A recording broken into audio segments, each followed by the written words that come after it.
Hi guys, welcome to another training video from betfairtradingcommunity.com.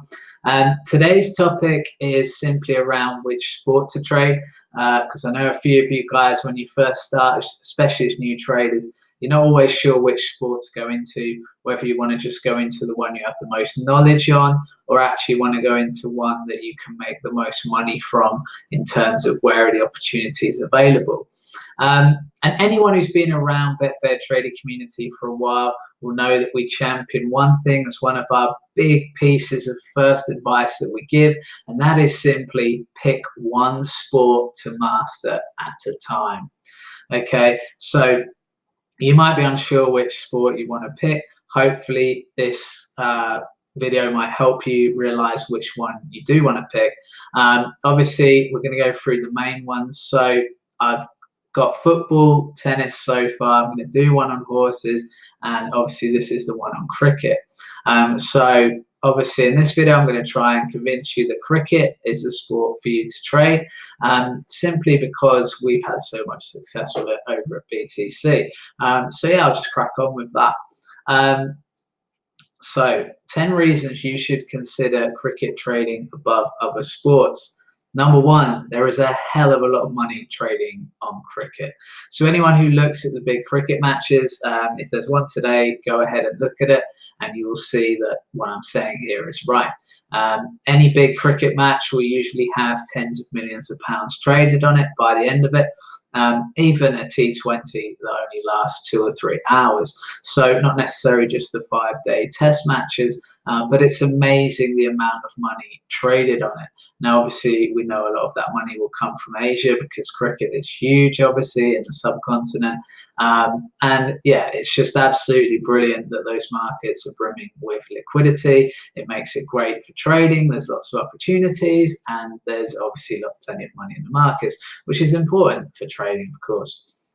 Number two, it's quite a niche sport in some ways, especially here in the UK in terms of gambling. When you talk about people trading, they don't think necessarily about cricket, they think about football and horses, I think, primarily, and maybe tennis on the side. I think cricket would be the fourth thing they think of in that respect. And obviously outside of the IPL in Asia, because it's obviously massive trading there. And as a result, with the right knowledge and info, I think you can easily have an edge on this market, because it does tend to be less informed, because you don't have the wealth of articles, the wealth of things to look at that you would say if you're trading football, where there's going to be hundreds of analysts' opinions to look at per match. Cricket is a much more of a narrow focus, and I think that can really benefit you, because when you do get the knowledge, when you do learn the markets, you can really easily have an edge, as we've seen. Number three, matches tend to span the whole day, or even 5 days if it's a test match, and even the short ones are going to tend to take over large chunks of it. So a one-day international, for example, will tend to last sort of 6-7 hours. Obviously, a T20 will last around 3 hours. So, you know, they're the shorter versions. And then obviously you've got test matches. Now, the good thing here is you can trade around the time that suits you. So a lot of the time, you'll be able to trade during the day. There'll be, obviously, if the match is going on 6-7 hours, hopefully there should be a time where even if you're busy for a little part of it, you've still got an hour or two to trade it when the time becomes available for you. So again, another advantage there to cricket trading. Number four, cricket markets tend to be predictable and don't adapt to obvious errors very quickly. Okay, now what I mean by this is we've spotted things in cricket. So I'll give a couple of examples. One is laying the draw, which I mentioned here in test matches. And we've done that for years. And in the right spots, we've made money, you know, virtually every time we've done it. It's incredible.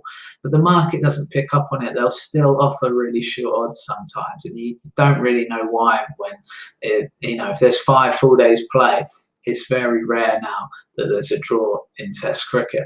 But the market hasn't really caught up. The other thing the market hasn't caught up on in test matches is teams chasing high 4th innings totals, especially teams that were favourite at the start of the match. Now, as we know, 400 has hardly ever been chased. 300 hasn't been chased that often. And so totals around there, the chasing team should be quite big odds. But often, you know, especially around that 300 mark, the chasing team might even be favourites. You know, say it's England chasing 330 against Sri Lanka in a test match in England. A lot of the time, England will be favourites in that kind of situation, even though we know statistically it's stacked against them. Now, of course, we're not saying that every time that's going to happen, but I can count on my hand the amount of times we've been caught out by that. I really can. And the obviously, you know, tens of hundreds of test matches that have happened since we started trading cricket, you know, to have the times you've been caught out on one hand compared to obviously the loads and loads of times that you've made money on it, obviously it's been a very profitable strategy. But again, the market never seems to adapt to it. The market never seems to realize it. And for one, I'm certainly not someone to complain about that, because I'm going to keep milking it and making money out of it as long as I can. Number 5, we have, quite simply, the best cricket trader on Betfair giving us his advice. Okay, now if you're on the cricket thread already on the forum, if you're not, please check it out. That's where he gives his advice. But obviously, Richard there, been trading cricket for 15 years. You know, has done it full time. Obviously, in terms of I know him well, so I've seen that firsthand, and it's incredible his knowledge. Just basically, he is the oracle of cricket trading on Betfair. There's no doubt about it. The great thing is he just gets on with it. You know, he likes to do it. He likes to give advice. He likes to share his advice. He's not got any ego about it either. He's not tried to make anything out of it, and he's just a great trader and a great inspiration for any cricket traders to follow. And we're so privileged to have the best cricket trader here, and we do really want to take advantage of that. And again, occasionally he writes for us as well. And yeah, I mean, we can't thank him enough for what he's done for us over the past 5 years, and certainly not for the money he's made everyone. So yeah, obviously a big thank you to Richard. And the great thing is, you know, he's going to be around basically as long as he keeps going. You know, he's not getting any younger, obviously. But yeah, it's incredible what's been going on with the cricket on the Betfair Trading Community Forum, which is the next bit, really, number 6 here. BTC is simply the best community for cricket traders. Okay, hands down. We've made members consistent profits for 5 years. Anyone who's followed the forum knows that. Anyone who's been a member knows that. We have accountability, you know, going through the roof in that respect. You know, we're not just like, you know, out there talking about it. We're actually out there doing it on the forum. So it's brilliant. Get on the forum if you're not on there. Check out the cricket thread if you have any interest in cricket, because that's point 7 here. Our cricket trading thread is very popular and full of daily insight. Obviously, check out our forum. I don't know why I put check it out on our forum. I'm going to change that now. But that little point there with the red dot, that's the link you want to look at, forum.betfairtradingcommunity.com. Again, if you're a member, you've got full access to this, and it's crazy if you're not using it. So sign in there and check out the cricket trading thread, because essentially you will make money following it. You know, if you follow the advice we give, you will make money. Just yesterday, before I filmed this, we had a Cricket World Cup match between England and Australia, and we called it correctly the whole way. We said Australia, we fancied them here. England made the wrong decision to put Australia into bowl, and even though the total wasn't massively high, they had to chase. We knew they weren't really going to get there, or weren't likely to get close. And actually, England were favourites throughout that match pretty much until it all went pear-shaped in the second innings. So it's amazing how often the market can just be so set on one team in cricket, and we know where the value is, and we keep pushing that value until that tipping point. And actually, Australia in that match won by 66 runs. Now, it's all well and good me telling you this now, but obviously the great thing with our forum, and the reason we do it, is we keep all the history, so you can see all the posts. So there's no limit to that. There's no kind of cut-off thing. I know that some sites I've used myself, they might even have a chat thing, but the chat history goes after a day. And I think there's a reason for that. It's lack of accountability. The great thing here, we've got such good accountability. Number 8, I can't even see it now. Cricket has no off season. Okay, so cricket goes on all year round.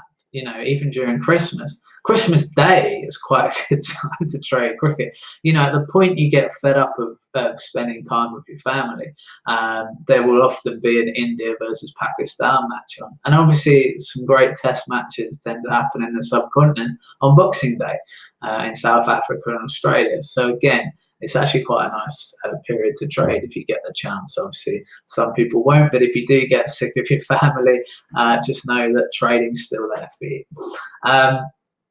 Number 9, scalping in between balls can be highly profitable too, negating any big risk while trading in play. So a lot of my trading is scalping in between balls after wickets and boundaries.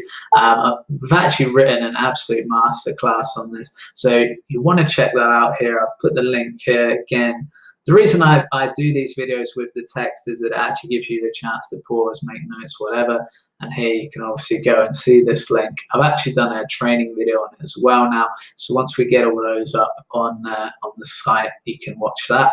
It will just be cricket scalping masterclass, I've called it. So check that one out when you get the chance. Number 10.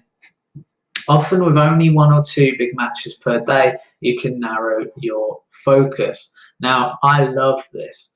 Ryan talking to me there, knocking me out of the frame. I love this because basically, shut up, Ryan. Basically, you're narrowing your focus so much that you can actually focus. That sounds a bit weird saying that, doesn't it? But the truth is, a lot of us overtrade. A lot of us trade too many matches in a day. I've certainly been guilty of it. Now, when there's football, horses, and even tennis, you can sometimes have 20, 30 plus matches that you might want to monitor. That's virtually impossible, right, throughout a day. However, cricket, you're looking at 1 or 2 main matches per day. And that's brilliant because you can really hone in your skills on that match and go, right, this is the match I'm going to look at. You can have a look at it a day in advance. You can really do your research and you can spend your time looking at stuff on that match, knowing that it's not going to go to waste because you will have time to look at it because, like I say, there'll usually only be 1 or 2 big matches on per day. So again, it's absolutely fantastic for trading in that respect. And I think those who are over trading should definitely think about looking at sport like cricket because it's impossible to trade too many matches. And when you do start to really get the hang of it, you can watch those matches more and it really does give you the time to actually learn the sport, which I love as well. You're not just jumping from one match to another. Again, due to the length of time cricket tends to take, it tends to be a lot longer than, well, it is a lot longer than tennis, football and horse racing, of course. So, you know, absolutely brilliant sport to trade. There you have it, 10 good reasons you should trade cricket above other sports. Join us next time when we'll argue that horse racing is a sport you should trade. Of course, if you're on the forum, you'll know that, looking at the horse racing thread, how well we've been doing again. But yeah, thanks for watching this training video. Obviously, I'll be back with the next one soon.